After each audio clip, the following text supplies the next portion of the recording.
Recoucou tout le monde, je vous retrouve enfin pour la troisième et dernière partie de ce bilan 2014 où je vais vous parler de mes attentes cinématographiques pour 2015.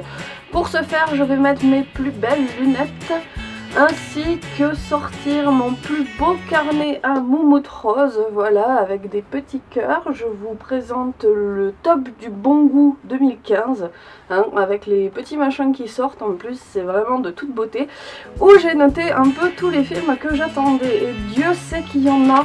En cette année 2015, on va vraiment être gâtés cinématographiquement parlant, enfin... En regardant tout ce qu'il y avait sur Allociné, j'étais comme une petite groupie hystérique.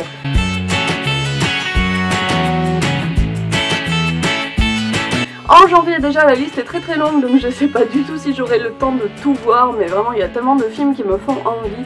En premier évidemment le fameux film Invincible d'Angelina Jolie. Je suis très curieuse de savoir ce qu'elle donne en tant que réalisatrice, donc j'ai hâte de voir ce qu'elle fait, d'autant plus que le sujet qu'elle a choisi pour son film est plutôt atypique et a l'air plutôt intéressant, donc j'ai vraiment hâte de voir ce qu'elle va en faire.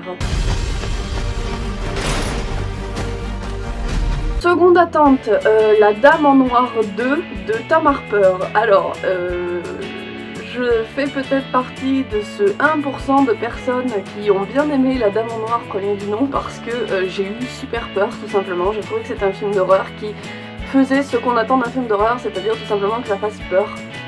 Après, je pense très honnêtement que La Dame en Noir 2, vu la bande-annonce et vu le premier film qui était déjà pas un chef-d'œuvre, bah, je pense que ça va être un gros navet, mais bon, je suis quand même curieuse de savoir et j'ai hâte de voir comment scénaristiquement en plus ils vont faire ça, parce que concrètement le 1 n'appelait pas du tout une suite, donc à mon avis ça va être un gros navet, mais on n'est pas à l'abri d'une bonne surprise, donc pourquoi pas.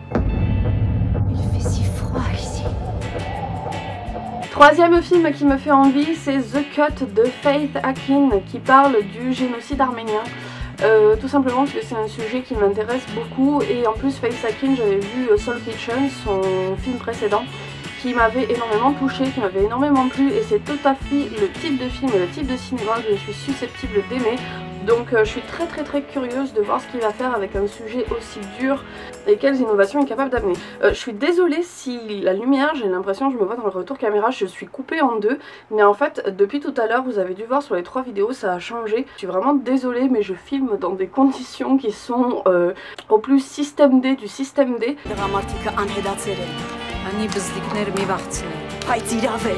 Toujours dans ce mois de janvier, Loin des hommes de David Oelfen, et surtout, pourquoi j'ai envie d'avoir ce film? Parce qu'il y a Viggo Mortensen. Alors ça, mes hormones de petite jeune fille groupie sont extrêmement contentes, mais en plus c'est adapté d'une nouvelle de Albert Camus, donc j'adore absolument tout ce que fait Albert Camus, c'est bien simple. Je suis un peu curieuse de voir ce que ce trio David Oelfen, Viggo Mortensen et Albert Camus va donner. D'autant plus que la bande-annonce fait vraiment envie, on a l'impression que c'est un sujet qui est assez dur et qui a l'air très intelligemment traité, donc j'ai hâte de voir ce que ça donne. Emmène-le, sinon ils te rateront pas en bas. Ton école où il n'y a pas de français, ils ne demandent qu'à la fermer. Toujours dans ce mois de janvier, et oui il y en a des trucs, il y a Wild de Jean-Marc Vallée. Pourquoi est-ce que j'ai envie de voir ça? Tout simplement parce que Dallas Buyers Club a été un de mes films préférés de l'année dernière, donc réalisé par Jean-Marc Vallée, et je suis un peu curieuse de voir ce que fait d'autre, ce que cet homme fait d'autre. D'autant plus que Wild a une fois de plus, un petit peu comme Dallas Buyers Club, un sujet assez atypique et qui traite encore une fois d'un biopic. Ouais, j'ai envie de voir ce que ça donne, envie de voir comment il s'en sort après son gros succès de Dallas Buyers Club, et voilà, je suis très curieuse. Ça a dû être une sacrée rupture. Oui, enfin rupture c'est un euphémisme. Ensuite, peut-être le film que j'attends le plus pour ce mois de janvier, Une merveilleuse histoire du temps de James Marr. Pourquoi? Tout simplement parce que c'est un biopic qui retrace la vie de Stephen Hawking. Stephen Hawking, c'est une des plus grandes éminences grises scientifiques du monde actuellement. J'ai lu pas mal de ses bouquins parce qu'il fait énormément de vulgarisation scientifique. Je pense que vous le connaissez énormément puisqu'il est très populaire sur internet. C'est un homme qui est handicapé, qui est sur un fauteuil roulant. Et je suis très curieuse de connaître un petit peu plus sa vie, de voir un petit peu à travers ce biopic des choses que je ne connaissais pas sur lui. Très enthousiaste à l'idée de voir ce film sortir, et je pense que ça va être vraiment très intéressant. On ne sait jamais d'où surgira la prochaine avancée, ni qui la fera. Et si j'inversais le temps? Enfin, un dernier film de janvier que j'aimerais bien voir, c'est A Girl Walks Alone at Night de Anna Lily Amirpour. C'est un film qui a l'air complètement atypique, complètement barré. C'est un film qui est dans une ambiance film noir, donc en noir et blanc avec des contrastes très forts, très violents. Ça a l'air de faire la part belle à tout un hommage aux films en noir et blanc qui sont pour ma part, pareil, des films que j'adore, dont j'adore l'esthétique, j'adore le grain de la pellicule, j'adore les noirs et blancs qui fourmillent de détails, donc vraiment, ne serait-ce que par son esthétique, je suis très attirée par ce film, mais j'ai l'impression que le propos développé en plus est assez intéressant, donc je pense que ça va être un petit peu la surprise atypique de cette année, donc j'ai hâte d'aller voir ça.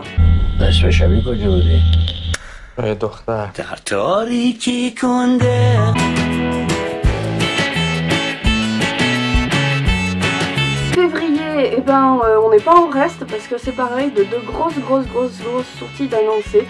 Donc en tout premier, les nouveaux héros de Pixar, donc je suis une inconditionnelle de Pixar et de Disney, et le nouveau héros qui a l'air absolument énorme, il a l'air fandard, il a l'air super bien fait, super cool, etc. Un Pixar quoi, tel qu'on peut s'imaginer. Non, vraiment je suis très attirée par ce film. Bonjour, je suis Baymax. Tadashi m'a programmé pour soigner les malades et les blessés. En second lieu, j'aimerais bien voir American Sniper, donc le nouveau Clint Eastwood. J'ai pas du tout aimé son dernier film, j'ai pas du tout aimé ses films d'avant, mais j'ai envie d'y croire encore et j'ai envie de lui laisser encore une chance parce que putain, Clint Eastwood il a fait des films que j'adore. Alors merde quoi, je pense que à un moment il va remonter la pente, moi j'y crois et de toute façon je vais voir tous ses films, donc je n'y manquerai pas. American Sniper, Clint Eastwood, je serai au rendez-vous. Ses bras ne se balancent pas et elle porte quelque chose. Ensuite, le truc que j'attendais depuis des années tout simplement, il y a un nouveau Iñárritu qui est annoncé, c'est Birdman, donc moi j'adore les films de Iñárritu, c'est vraiment un de mes réalisateurs préférés. Je crois qu'il n'y a aucun film de lui que j'ai vu que je n'aime pas, donc je pense, là une fois de plus, je pense que je vais adorer, le sujet est génial, j'adore sa manière de filmer, etc. Donc ce film, je l'attends comme une messie. Si je ne dois voir qu'un seul film au mois de février, ce sera celui-là, parce que j'adore Iñárritu. How did we end up here? In this dump? You were a movie star, remember? Ensuite, un film qui n'a absolument rien à voir du coup, c'est Le Dernier Loup de Jean-Jacques Hano. Donc Jean-Jacques Hano, j'adore absolument ce qu'il fait et voilà, Le Dernier Loup m'attire énormément, j'ai hâte de voir ce qu'il va faire, c'est complètement atypique, ça fait vraiment une pause dans les grosses productions qu'on a l'habitude de voir. Et voilà, je suis tout simplement curieuse de voir son travail.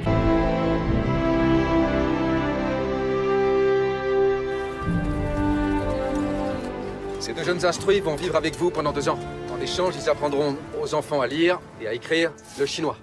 Un autre film que j'attends encore et qui fait beaucoup parler de lui, c'est Imitation Game de Morten Tyldum avec notamment Benedict Cumberbatch dedans dans le rôle principal, qui parle de la personne qui a aidé à trouver le code durant la Seconde Guerre mondiale de communication entre les Américains. Ou entre les Allemands, je me rappelle plus. Et voilà, je me dis un petit biopic dans un sujet qui est très intéressant, dans une période qui est très intéressante, avec un acteur qui est intéressant. Je me dis ça a tout pour plaire, donc pourquoi pas. We're not winning it. If you speak a word of what I'm about to show you, you will be executed for high treason. Dernier film du mois de février qui me tente bien, c'est It Follows de David Robert Mitchell. C'est un film d'horreur qui a l'air absolument fabuleux. Je ne sais pas pourquoi, mais je suis énormément attirée par ce film. La bande-annonce a l'air super, tous les critiques qui l'ont vu en tout cas sont enthousiastes. Et putain, un petit peu de renouveau dans le cinéma d'horreur, ce serait bien, et moi je crois beaucoup en ce film. Donc très clairement, c'est un des films que j'essaierai de ne pas louper, parce que il a l'air vraiment très prometteur et allez, j'ai hâte de voir ce que ça va donner. Un petit bon film qui fasse vraiment peur, ce serait pas de refus. Just know that I love you, okay?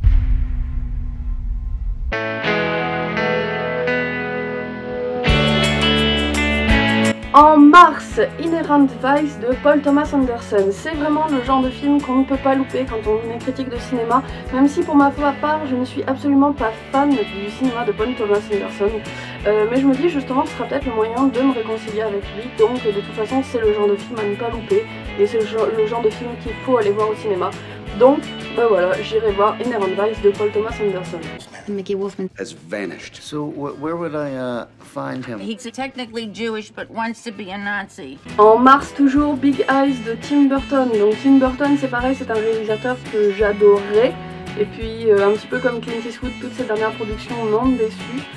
Cependant, je trouve que le sujet de Big Eyes est atypique et change un petit peu de ce que Tim Burton a l'habitude de faire, c'est un biopic. Donc je me dis pourquoi pas, et puis c'est un Tim Burton de toute façon. Je me dis, c'est le genre de truc, on peut pas passer à côté, autant aller le voir au cinéma parce que de toute façon ce sera joli à regarder. Donc allez, j'y vais, Tim Burton, allez, j'essaye d'y recroire et je me dis pourquoi pas, ça peut être un bon film, hein. On n'est pas à l'abri d'une bonne surprise malgré un réalisateur qui n'a pas une carrière en ce moment des plus folichonnes. You are the only living soul I can tell my secret to. I painted every single one of them, every big eye, me, and no one will ever know but you. En mars toujours, un film coréen, donc Aemo de Song Bong-shim, je suis désolée pour la prononciation, qui a l'air très sympa, que la bande, enfin très sympa, non c'est pas le terme qui convient, mais la bande-annonce m'a fait extrêmement envie, ça a l'air d'être une histoire très sombre, un petit peu glauque telle que je les aime, quelque chose d'assez dur, donc quelque chose qui m'attire, et de manière générale de toute façon le cinéma coréen me plaît énormément, donc je me dis pourquoi pas. Je ne connais aucune production de Song Bong-ho, donc de Song Bong-shim, pardon. Donc je me dis à tester, à voir, de toute façon je pense que je passerai un bon moment parce que la bande-annonce a l'air tout simplement folle.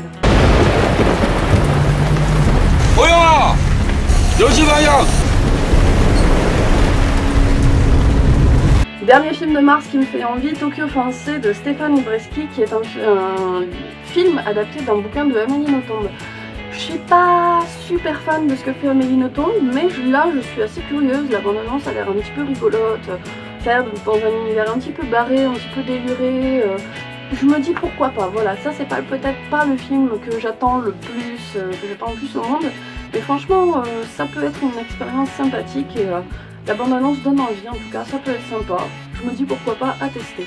J'avais 20 ans, je voulais être japonaise, c'était le but de ma vie. Konnichiwa, konnichiwa.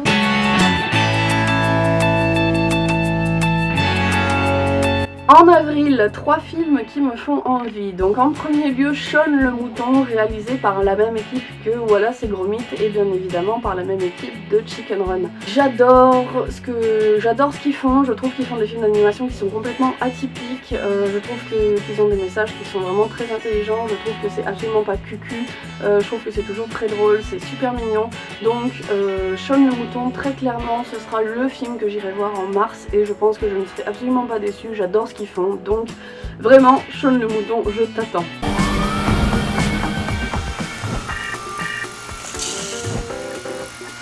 Alors ensuite, un film que j'ai envie de voir plus par mon âme de groupie que parce qu'il m'intéresse vraiment, c'est L'épreuve de Eric Pope. Et pourquoi j'ai envie de le voir? Parce que dedans il y a Nicolas Coster-Waldau qui joue.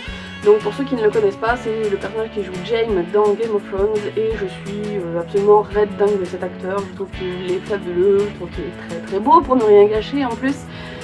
Et bah voilà, clairement c'est la première fois que je ferai ça, mais je pense que si je vais voir ce film, ce sera en grande partie pour lui. Donc je me dis allez, pourquoi pas, ce film peut être assez sympathique. Dernier film d'avril qui me fait envie, c'est Lost River. Donc pourquoi? Parce qu'à mon avis c'est le genre d'ovni cinématographique à voir, c'est vraiment un des films qu'on ne peut pas louper en cette année, c'est le film réalisé par Ryan Gosling. Donc je suis vraiment très curieuse de voir ce qu'il a fait. Et je me dis voilà, c'est vraiment un des événements cinématographiques qu'on ne peut pas louper cette année, c'est quand même pas tous les jours qu'un acteur passe du côté de la réalisation. Donc vraiment, entre le film de Angelina Jolie et le film de Ryan Gosling, cette année, je pense que c'est 2 événements cinématographiques qu'on doit aller voir.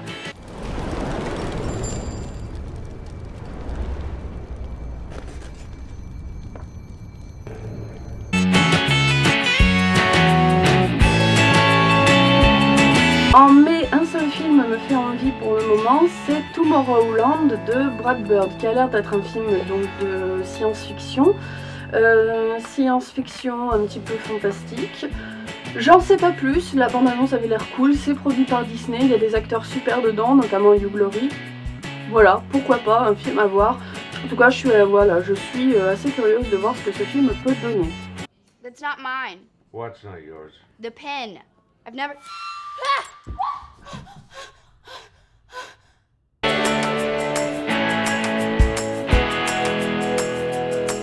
En juin, deux grosses productions qui sont évidemment attendues. En premier lieu, Jurassic World de Colin Trevorrow. J'aime beaucoup le premier Jurassic Park, donc je pense que ça c'est pareil. C'est le genre de film, à mon avis, cette année, il ne faut pas le louper. C'est quand même un événement, c'est une saga qui reprend après énormément de temps. Donc je pense que cette année, c'est vraiment le genre de truc à ne pas louper. C'est vraiment ça, et puis évidemment Star Wars 7, il faut absolument aller le voir, donc je serai au rendez-vous bien évidemment pour voir un petit peu ce que donne ce Jurassic World, pardon.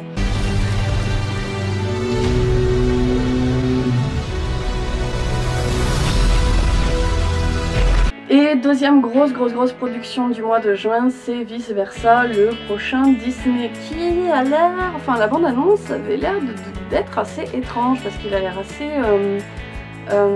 dur psychologiquement et assez noir pour un Disney, je dirais. En tout cas, c'est ce que la bande-annonce laisse entendre, donc je suis très curieuse de voir ce que ça donne. Et puis de toute façon, c'est un Disney.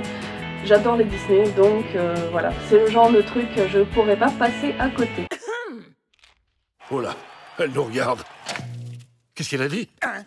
Quoi? Oh, pardon, personne n'écoutait, chef. C'est le soir des poubelles? On n'a pas rabattu le siège des toilettes? Quoi? Qu'est-ce qu'on a fait encore? Au mois de juillet et août, pour le moment, il n'y a absolument rien qui me fait envie, mais alors rien de rien. Donc je vais directement passer au mois de septembre.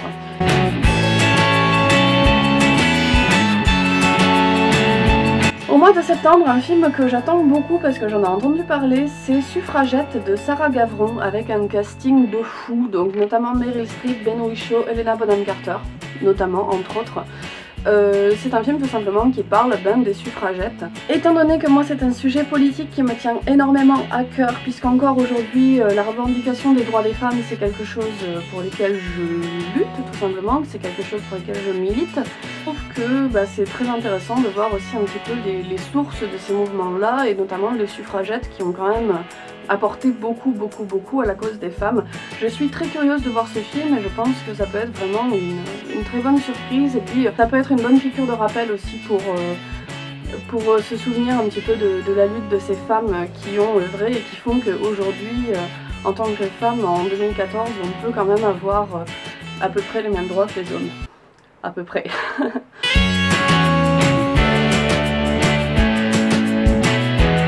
En octobre, deux films me font envie. D'abord le Frankenstein de Paul McGuigan, qui a l'air d'être une production, pourquoi pas, enfin voilà, je suis assez curieuse de voir ça.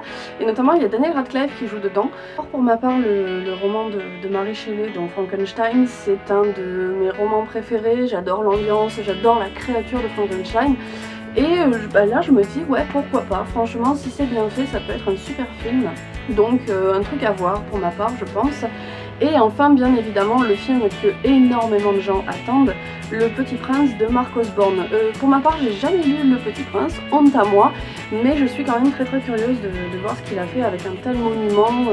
Le roman de Saint-Exupéry est quelque chose qui internationalement est lu. Voilà, je suis très curieuse de voir ça. Le premier trailer qui a été diffusé donnait plutôt envie. Mais je crois que ce monde est devenu trop adulte.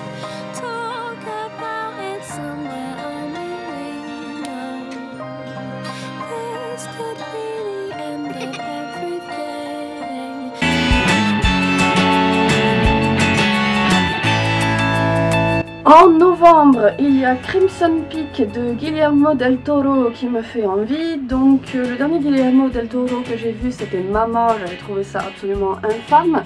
Mais pourquoi pas, je me dis c'est toujours à tester et puis bon, on n'est jamais à l'abri d'une bonne surprise.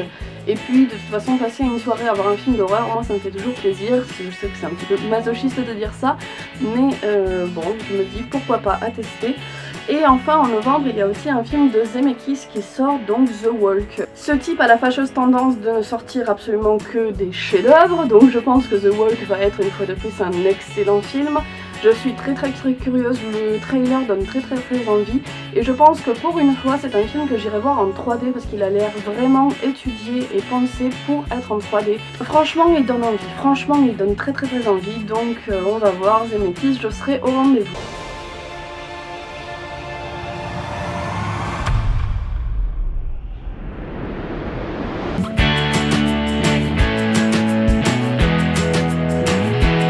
Et enfin pour le mois de décembre, il y a évidemment le Star Wars 7 de J.J. Abrams. Ça je pense que vous vous en doutiez, c'est le genre de truc, je vous dis comme Jurassic World, pardon, on ne peut pas passer à côté, c'est un tel événement cinématographique, on est obligé d'aller voir ça. Je ne peux pas en dire plus, je sais pas si ça va être bien, si ça va être nul ou pas, mais je serai là en tout cas. The dark side. Enfin, il y a deux grands événements en ce mois de décembre 2015 qui sont attendus. C'est le nouveau Scorsese, donc qui s'appelle Silence, et le nouveau Tarantino qui s'appelle Hateful Eight. Deux films, bien évidemment, je pense que c'est même pas la peine que je vous dise pourquoi je vais aller les voir, parce que c'est deux réalisateurs qui sont des monuments, donc c'est le genre de truc qu'on ne peut pas passer à côté, donc j'irai bien évidemment les voir.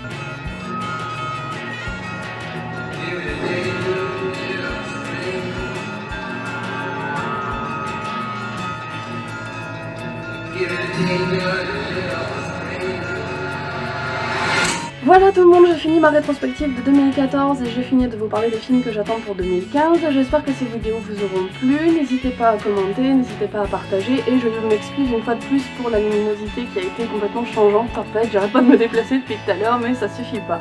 Et puis en attendant, je vous dis à la prochaine. Salut tout le monde.